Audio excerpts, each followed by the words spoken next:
사랑 가정마다 하나님께서 은혜 주시고 복을 더해 주시기를 예수님을 축복합니다. 삶 안에서 좋습니다. 인사하겠습니다. 아닌 분도 계신가요? 지난주까지 많이 더웠는데 일주일 사이에 이렇게 바뀔 수가 있군요. 그죠? 죽겠다 해도 지나고 나면 살 길이 있는 줄로 믿습니다. 이 세상에서도 우리가 죽을 것 같고 못 살 것 같아도 결국 사는 일이 생기고 영원한 천국이 우리에게 소망으로 주어진 것을 믿으시기를 주님의 이름으로 축복합니다. 오늘도 사랑하는 가정마다 하나님께서 은혜 주시고 복을 주시되, 제목을 제가 지난주 거 안 바꿔서 죄송한데요, 우리가 빚진 자로 되라고 하는 제목인데, 지난주 안 나오신 분들 혹시 모르실까봐 지난주 제목을 했는데 좀 이따 바꿔주세요. 자, 하나님께서 우리에게 베푸신 은혜를 깨닫는 만큼 우리는 어떤 마음을 가지죠? 빚진 마음을 가지고 살아갑니다. 그 빚이 성경에서 말씀하는 아무에게도 어떤 빚도 지지 말되, 무슨 빚이라고요? 사랑으로 빚져라. 다른 빚은 지지 말고 오직 사랑의 빚을 지라고 우리에게 말씀했는데, 그러니까 예전에 노예 해방이 있기 전에 어떤 흑인 노예가 병이 들었는데 그 주인이 병 들어서 일을 잘 못한다고 그 흑인 노예를 채찍으로 막 때리는 거예요. 힘이 없어서 못하고 병이 들어서 못하는데 계속 채찍에 맞는다고 할 수 있나요? 그러니까 여기저기 터져가지고 피가 나는데, 그 옆을 지나가던 어떤 백인 교수가 그 모습을 보고는 그 노예가 너무 불쌍했습니다.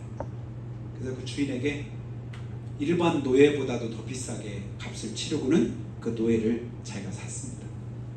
그럼 자기 집으로 데리고 와서 아픈 곳을 치료해주고, 그리고 그를 잘 이렇게 돌봐줘서 이제 건강하게 되고, 그랬을 때 이 교수가 뭐라고 하냐면, 내가 당신에게 이제 노예 값을 지불했으니까 더 이상 당신은 노예가 아니다, 자유인이 됐으니까 네가 가서 마음 놓고 너 하고 싶은 대로 하고 살아라. 그렇게 이제 자유를 베풀어 줬습니다. 그 말을 듣고 나서 이 노예가 뭐라고 말하냐면, 교수님, 저에게 자유를 베풀어 주시고 이 은혜를 주셔서 너무 감사합니다. 그런데 제게 주어진 이 자유로 첫 번째 제가 하고 싶은 게 있습니다. 그게 뭐냐? 내가 그 교수님의 그 은혜가 너무도 감사해서 평생 동안 내게 주신 자유로 교수님을 섬기고 싶습니다. 그렇게 할 수 있게 해주세요. 이게 뭐예요? 성경에서 나오는 그게 바로 이 귀 뚫는 거예요. 성경에 보니까 귀 뚫을 때 어느 때 귀를 뚫죠? 메인 종일 때. 종으로 살다가 얼만큼 되면, 희년이 되면, 또 이제 기간이 차면 하나님께서 뭐냐면 종을 놓아주라고 이렇게 하는 그런 규례가 성경 안에 있습니다. 그런데 그 노예가 자기에게 주어진 그 자유를 가지고 자기 마음대로 사는 것보다 주인을 섬기는 게 너무 귀한 거예요. 그것이 너무 의미가 있고 값진 거예요. 그렇게 살고 싶은 거예요. 그럴 때는 뭐냐면 자기 의지로 뭐 하는 거예요? 내가 이 집의 종이 되겠습니다. 이 집의 메인 종입니다. 라고 할 때 그때 이제 문설주자가 귀를 대고는 귀를 뚫는 거예요.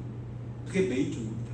그건 뭐냐면 신부는 종이지만 뭐예요? 자기가 자원해서, 자기가 하고 싶어서, 그것이 자기에게 오히려 행복을 준다라고 여기기에 그렇게 살아가는 사람, 그게 이제 메인종의 그런 모습인데, 저 여러분이 다 하나님 앞에서 그런 빚진 자의 심정을 가지고 주님을 섬기는 줄로 믿습니다.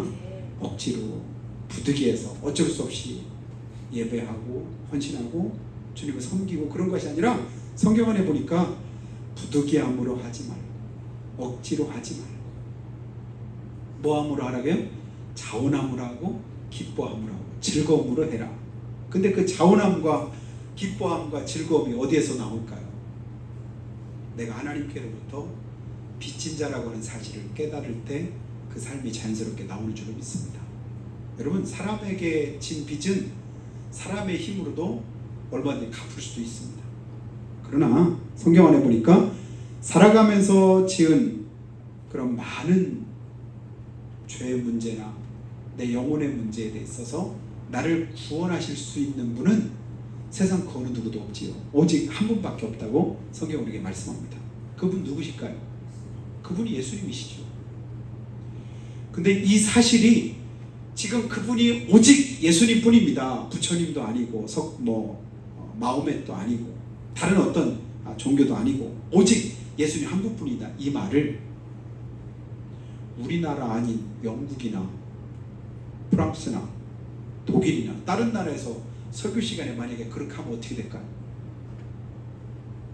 잡혀가, 고발당해, 감옥 간다니까요. 여러분, 제가 틀린 말 했을까요? 우리를 구원하시면 오직 천하인간의 구원을 얻을 다른 이름을 우리에게 주신 일이 없느니라. 누구뿐이에요? 예수님뿐이다. 하나님 한 분만이 우리의 찬양을 받으실 유일하신 참신이시다. 이게 성경이 우리에게 주신 말씀이고 우리가 믿는 믿음의 고백입니다. 근데 차별금지법이 제정이 되고 나니까 이 고백을 못하는, 그럼 그 믿음이 진짜 믿음일까요? 예수를 제대로 믿고 싶어도 못 믿어요. 성경을 내가 믿음의 고백으로 하나님 앞에 드리고 싶은데 못 드리는 거예요. 수년째 우리나라에서도 그 법을 한번 만들어 보려고 아주 그렇게 그냥 악랄하게 계속해서 시도를 하는데 힘있게 지금까지 잘 막아가고 있는데, 그래서 이제 자꾸 그거 막으려고 올해도 새롭게 조직된 그런 기독교 단체가 있는데, 거룩한 방파제. 방파제는 뭐 하는 역할을 하죠? 파도가 세게 몰아칠 때 그 파도를 막아줘서 피해를 입지 않도록 막아주는 최후 보루가 그냥 방파제거든요. 거룩한 방파제. 우리가 믿음으로 살고 하나님의 뜻대로 사는 일에 마지막으로 막아줄 수 있는 방파제 역할. 이게 뭐냐면 차별금, 잘못된 그런 법이 제정되지 않도록 막는 역할을 하는 것이다. 지지난 주간에 총회를 하는데 저쪽 부산에 있는 어떤 목사님이 올라오셔가지고 그 일에 이제 우연장이신 목사님이신데, 잠깐 시간 한 10분 정도 바쁜 회의 시간에 시간을 내가지고 그분이 그 말씀을 하시면서 우시더라고요. 그분이 담임하는 교회가 수천 명 교인들이 모입니다.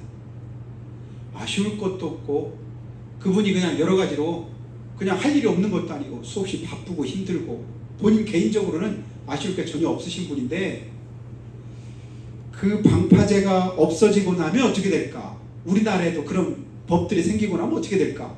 우리가 하나님 앞에 빚진 자의 심정을 가지고 믿음 생활하고 신앙 생활하는데 그렇게 할 수 없는 상황이 되면 어떻게 될까? 결과가 뻔하거든요. 왜냐하면 이미 다른 나라들로 통해서 그런 결과물들을 우리가 보고 있거든요.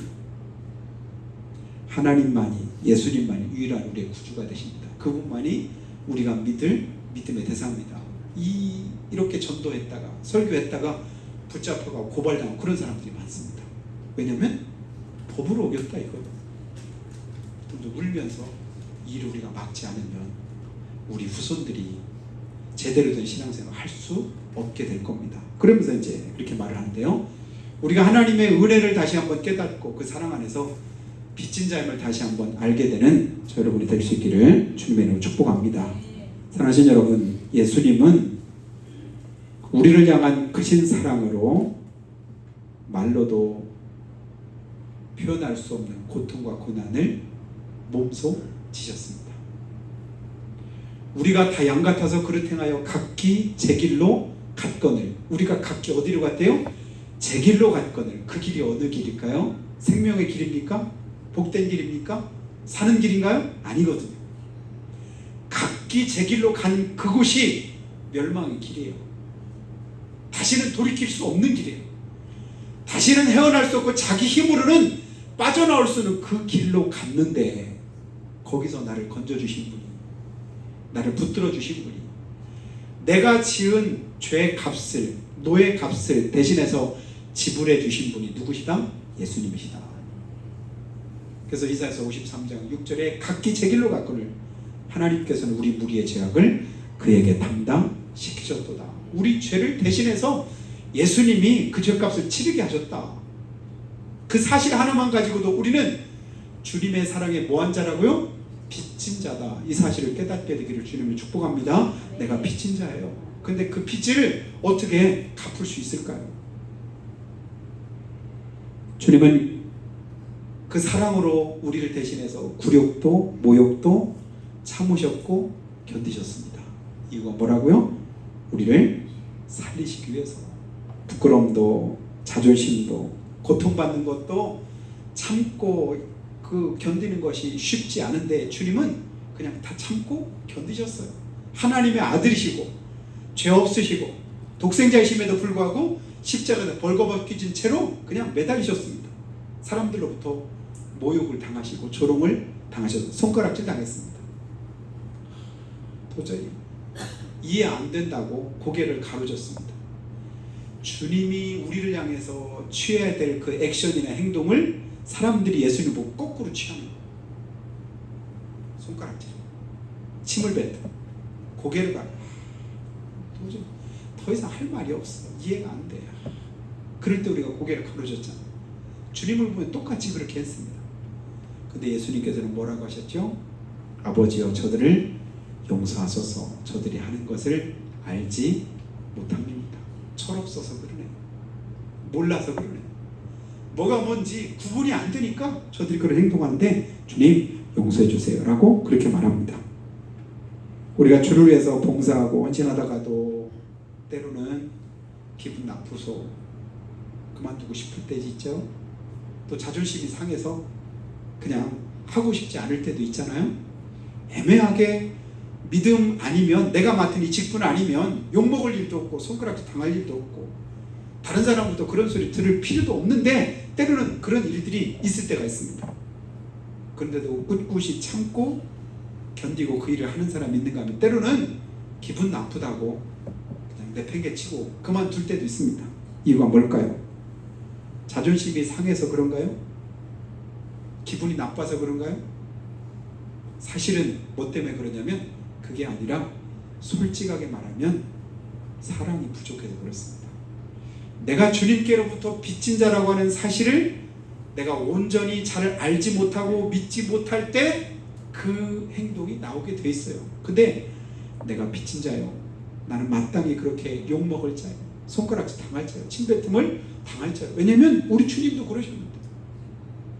그거 깨닫고 아는 사람은 어떤 환경과 여건이 있어도 그것 때문에 낙심하거나 그것 때문에 기분 나빠하지 않습니다. 좌절하지도 않습니다. 바울 사도가 그랬잖아요. 내가 모든 죄인 중에서 괴수다. 죄인 중에 괴수다.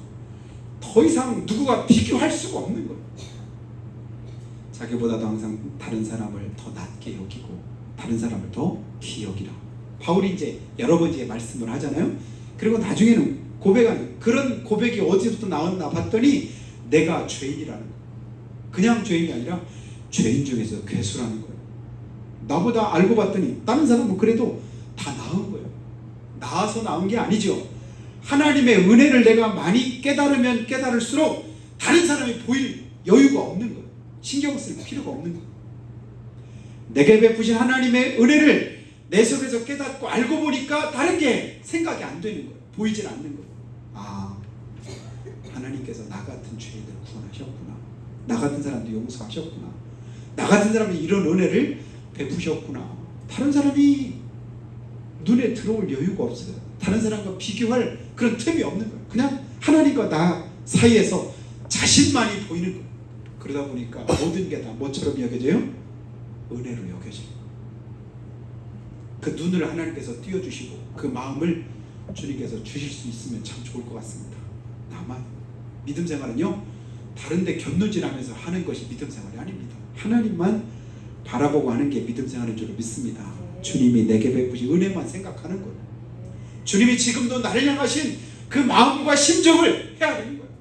누구도 그렇더라, 다른 사람 어떻더라 이 말 할 때는 아직도 믿음의 철이 덜 들었구나 라고 생각하면 됩니다. 다른 거 생각할 필요 없이 주님만 바라보고 그 은혜 속에서 기억하시는 은혜가 있기를 예수님으로 축원합니다. 칼을 만들어서 팔아 부자가 된 서민 갑부로 소개되었던 그런 분인데요. 어느 날인가 오래전에 제가 한번 소개한 그런 기억도 있는데 서민 갑부라고 하는 프로가 지금도 있는지는 모르겠는데 TV에 나온 적이 있었습니다. 이 사람이 어떻게 갑부가 됐나 이렇게 그분이 이제 소개를 하는데 보니까 어릴 때 집이 너무 가난했답니다. 얼마큼 가난했냐면 끼니를 잘 잊지 못할 정도로 가난했답니다. 근데 어느 날 밥할 시간이 됐는데 엄마가 밖으로 이렇게 나가더래요. 그래서 이제 어린 마음에 엄마 이렇게 따라가다 보니까 이웃집 다른 집으로 가더래요. 엄마가 이 시간에 저 집에 갈까 봤더니 이웃집 가더니 어디로 가냐면 이웃집 그 개집 있는 데로 가더라는 거예요. 그리고 개밥 그릇에서 개밥 남은 걸 그릇에 쏟아가지고 이렇게 집으로 오더래요. 그들이 그걸 잘 닦아가지고 다시 끓여가지고는 아침을 뭘로 주냐면 그 개밥을 주더라는 거예요. 왜냐면 먹을 게 없으니까.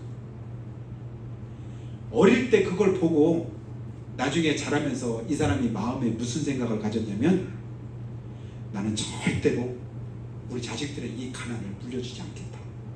나는 절대로 이 가난에서 저 비참한 모습을 우리 자식들한테 물려주지 않겠다. 이 다짐을 하고 아주 그냥 피가 나도록 혀를 깨물고 그렇게 힘써서 노력한 결과 서민 갑부가 됐대. 그런데 이제 서민 갑부가 됐다는 건 자산이 10억 이상 됐다는 얘기예요. 근데 어느 날 자기 부인이 불만이 하나 있다고 하더래. 자기 남편한테 뭐라고 불만하냐면 여보 나 불만이 하나 있는데 뭐냐 했더니 돈 세는 게 너무 힘들어. 돈 세는 게 너무 힘들어. 불만이 뭐라고? 돈 세는 게 너무 힘들어. 이 불만이 우리에게도 넘쳐나기를 저희가 축복합니다. 나 돈 세는 게 너무 힘들어. 웃는 게 너무 힘들어. 행복하기가 너무 힘들어. 이랬으면 좋겠어. 은혜가 넘쳐서, 복이 넘쳐서. 왜냐면 매일같이 이렇게 돈을 세는데 너무 많이 세다 보니까 이게 손목 돈을 지워보니까 아플 정도로. 근데도 이 남편이 뭐라고 말하냐면 여보 어려울 때 생각해서, 그러니까 이 부인은 그거 너무 손으로 세려기 힘드니까 돈 세는 기계 있잖아요. 얼마 되죠? 10만 원도 안 가. 사실 사면 우리 교회도 있는데 두룩두룩 이렇게 세면 되잖아요. 근데 그거 사달라니까 어려울 때 생각해서 돈은 손으로 세라. 왜냐면 그때 어려웠던 심정을 잊어버리지 않고 하나씩 세면서 그러면서 감사하는 마음을 가지려고 그렇게 이제 고백하는 소리를 제가 들었는데요. 우리가 하나님 앞에서 빚진 자의 심정을 가지고 살아가되 매일매일의 삶 속에서 하나님의 은혜가 깨달아지면 원망하고 불평할 틈이 사실은 없습니다. 내 삶이 왜 원망이 있고 불평이 있고 투정이 있고 짜증이 나게 될까? 왜냐면 내가 받은 은혜를 잘 기억하지 못하고 자꾸 불평스러운 그런 부분들만 자꾸 보기 때문에 그래요. 향유옥합 깨뜨린 마리아가 300데나리온이나 되는 값어치가 나가는 그것을 한순간에 깨뜨려서 예수님 머리에 부었다. 그 마리아하고 예수님의 제자 가운데 가룟 유다하고 똑똑한 가룟 유다 차이점이 뭐였죠? 아니 그거 아깝잖아. 한번 깨뜨리면 그냥 한순간에 이거 허비하고 말았네. 우리 식구들끼리 가끔 할 때 아이고 뭐 그냥 사 먹는 게 제일 아까운 것 같아. 왜냐면 한순간에 먹어버리니까 없어졌네. 근데 하다못해 볼펜이라도 1,000원 주고 하나 샀어. 이거 몇 달 써요. 몇 달 가도 이게 남아있는데 아이고 한번 먹어버리는데 순식간에 없어졌네. 이렇게 생각될 때가 있거든요. 근데 마리아가 생각할 때는 한순간에 사라지고 말지언정 이걸 주님 앞에 이 시간 드리는 그 시간이 가장 귀하고 값진 거예요. 왜냐하면 자기의 온 마음을 다해서 주님께 이거라도 드릴 수 있는 게 이게 감사합니다. 그런데 제자들의 마음이나 가룟유다의 마음에는 뭐냐면 그거 팔아서 300데나리 될 텐데 그거 가난 사람들에 줬으면 얼마나 좋을까. 얼마나 좋을까. 왜냐하면 자기 거 아니거든요. 내가 받은 은혜는, 내가 경험한 하나님의 사랑은, 주님의 그 은혜는 이거보다 더 귀해. 할 수만 있으면 내 팔이라도 잘라서 주님께 드리고 싶어. 그래서 자기 머리카락을 풀어서 예수님의 그 발을 씻잖아요. 눈물로, 감사함으로 그렇게 주님 앞에 영광을 돌립니다. 그러면서도 감사하고 내 거 드리면서도. 근데 자기 걸 하나도 안 드리고 결국은 스승인 예수님을 은 30에 파는 폐륜을 저지르고도 뻔뻔스럽게 뭐라고 말해요? 이유가 뭘까요? 주님의 사랑과 은혜를 아는 사람하고 모르는 사람의 차이죠. 이분은 스승이라고 부릅니다. 랍비라고 부릅니다. 주를 위해서 끝까지 내 삶을 드리겠다고 주님 앞에 온전히 3년 넘게 따라오던 제자들의 모습입니다. 그런데도 결국은 뭐 찾으려고 합니까?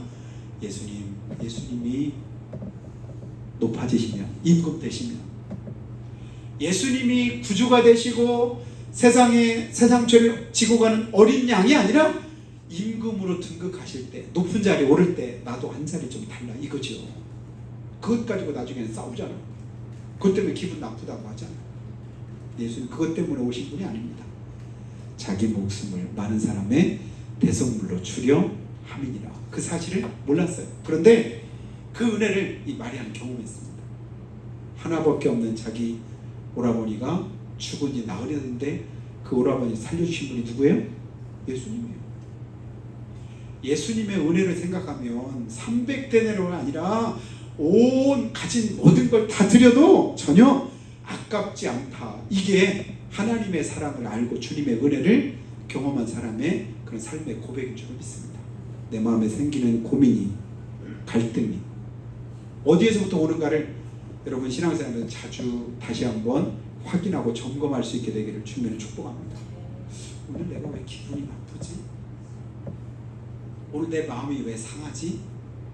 오늘 내 컨디션이 왜 안 좋지? 그런 생각이 들 때마다 그보다 더 큰 은혜를 다시 한번 머릿속에 되살려 보세요. 주님 은혜를 기억해 보세요. 그래, 그보다도 더 큰 은혜, 더 큰 사랑, 더 큰 축복이 나한테 있잖아. 내가 받은 그 은혜를 내가 잊어버리고 다른 것을 생각하니까 자꾸만 원망도 불평도 내 안에서 나오는 것을 우리는 보게 됩니다. 사랑하는 여러분, 사랑은 눈에 보이는 것으로 값을 따지거나 계산하지 않습니다. 그것 가지고 따진다면 사랑 수준이 그거밖에 안 되는 거예요. 근데 성경에 보니까요, 고린도서 13장 3절 말씀 한번 띄워줘 보시죠. 내게 있는 모든 것으로 구제하고 또 내 몸을 불사르게 내줄지라도 사랑이 없으면 내게 아무 유익이 없고 아무것도 아니니라. 설교 제목 뒷부분으로 가면 그 부분에 있어요. 그러니까 내게 있는 모든 것 가지고 내어준다 할지라도 뭐가 없으면, 사랑이 없으면 내게 아무런 유익이 없다. 근데 주님은 자기 아들을 아끼지 아니하시고 우리 모든 사람을 위해서 내주셨다. 이건 뭐냐면 더 이상 다른 증거가 필요가 없는 거. 그것이 진짜 확실한 증거. 하나님은 사랑이시라고 했는데 사랑의 증거가 뭡니까? 독생자를 주신 겁니다. 자기 목숨을 대속물로 내어놓으신 것. 그러니까 다른 것 뭐든지 다 주겠다고 말씀한, 자기도 아끼지 아니하시고 우리 모든 내어주신 것, 그 아들과 함께 모든 것을 선물로 주지 않겠느냐. 주시겠다는 얘기죠. 여러분, 그 사랑은 의심의 여지가 없는 사랑인 것을 믿으시기를 축복합니다. 하나님께로부터 가장 귀한 것, 값진 것을 우리가 받은 거예요. 높고 높은 하늘 보좌 버리셨습니다. 그리고 이 땅에 오셨습니다. 무엇 때문이라고요? 사랑이다. 사랑하니까 이것저것 따질 이유가 없더라. 그냥 다 감수가 되더라. 다 참아지더라. 다 덮어지더라. 그러니까 사랑은 허다한 죄를 덮느니라. 왜 안 덮어져요? 왜 용납이 안 될까요? 사랑이 없으니까. 근데 주님께로부터 우리는 더 큰 사랑을 받았습니다. 그 사랑 안에 생각하는 저 여러분 되기를 축복합니다. 그러니까 저 여러분이 하나님의 사랑에 빚진 자인 걸 다시 한번 깨닫게 되기를 예수님을 축원합니다. 그 빚으로, 그 빚진 자의 심정 안에서 우리가 하나님의 은혜를 덧입게 되었습니다. 그래서 그 사랑 안에서 내 앞에 천국이 예비됐고 그 천국에서 영원히 살 것인데, 영원히 살 그 천국을 내 마음에 그리면 잠시 잠깐 있다 없어질 세상 것들은 사실은 비교가 안 되는 것이 정상입니다. 그래서 우리의 잠시 받는 환난에 경한 것이 장차 우리에게 있을 영광과 좋기 비교할 수 없도다. 장차 우리에게서 영광과 좋기 비교할 수 없도다. 비교할 수 없는 그것을 우리 마음에 품고 살아갈 때 우리는 당당할 수 있습니다.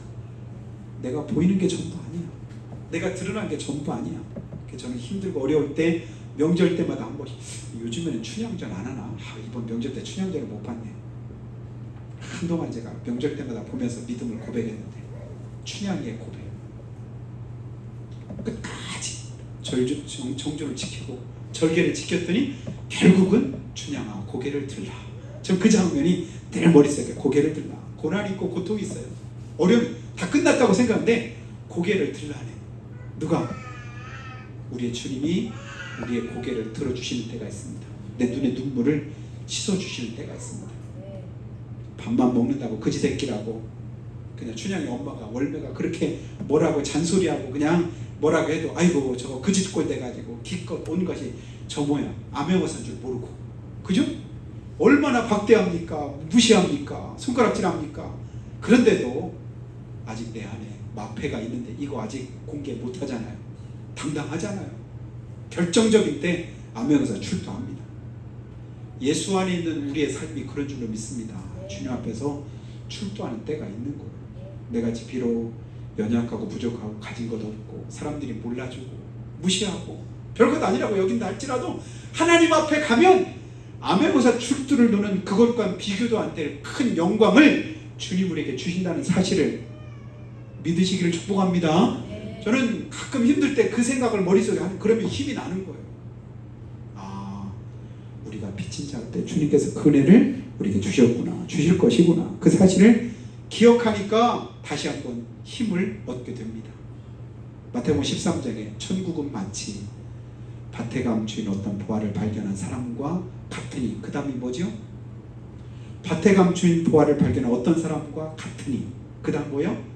자기의 모든 소유를 다 팔아 그 밭을 뭐 했대요? 샀느니라. 자기 것 다 팔아서 그 밭을 사들여요. 이유가 뭘까요? 거기에 뭐가 있다? 보화가 있다. 내 소유를 다 팔아서, 나를 다 투자해서, 내 삶을 다 헌신해서 내가 붙잡기 원한, 내가 갖기 원한 그것이 천국이라고 주님은 비유로 가르쳐 주셨는데, 그 천국이 여러분에게 그렇게 여겨지십니까? 다 팔기는커녕 조금 더 아까운데 고민되는데 갈등되는데 그럴 때가 우리는 많잖아요. 여러분, 그 천국이 실제가 되기를 주님은 축복합니다. 천국이 실제가 되면 그 천국 안에서 우리가 기뻐하심을 덧입고 그 천국 안에서 자유함을 누리게 되어져 있습니다. 그래서 주님 오늘도 뭐라고 말씀해요? 너희가 예수를 죽은 자 가운데 살리신 이의 영이 너희 안에 거하시면, 그리스도 예수를 죽은 자 가운데 살리신 이가 너희 안에 거하시면 그의 영으로 말미암아 너희 죽을 몸도 살리시리라. 우리 죽을 우리도 주님이 살리실 것이다. 그러므로 12절에 보니까요, 그러므로 형제들아 우리가 빚진 자로 돼 육신에게 져서 육신대로 살 것이 아니니라. 왜 육신대로 살지 말라고 해요? 육신에게 왜 지지 말라고 해요? 이유는 간단합니다. 13절에 답이 있죠. 너희가 육신대로 살면 반드시 죽을 것이로되 영으로서 몸의 행실을 죽이면 살기 때문이다. 왜 우리가 빚진 자기 때문에 육신에게 지지 말라고 말씀하면 살라고, 그것이 살 길이라고 주님에게 이 말씀을 우리에게 주고 있는 거예요. 여러분, 살기 위해서 우리가 빚진 자임을 깨닫게 될 예수님을 축복합니다. 그것이 사는 길이에요.